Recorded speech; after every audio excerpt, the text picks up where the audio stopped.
नमस्कार, श्रावणी फॅशन क्रिएशनमध्ये तुम्हा सर्वांचं स्वागत आहे. मी तुम्हाला सध्या ट्रेंडिंगमध्ये चालू असणाऱ्या साडीवरचा हा ब्लाऊज आहे ना, तो कटिंग कसा करते ते दाखवणार आहे. आता एका बाजूनी डिझाईन गळ्याचं आलं आहे आणि एका बाजूनी त्याच बाजूनी बाहीचं डिझाईन आलं आहे.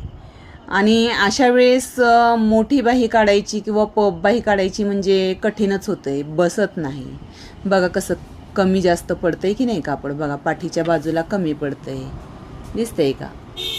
आणि आता त्यातल्या त्यात कस्टमरने सांगितलंय की पफच बाही करा.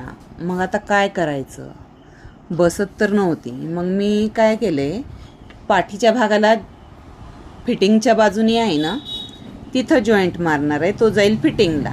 पण बाही काढली आपल्याला पाहिजे तशी, पण पाठीच्या भागाला असं ॲडजस्ट करावं लागणार आहे शिवताना. अशा पद्धतीने कटिंग केलं आहे बघा.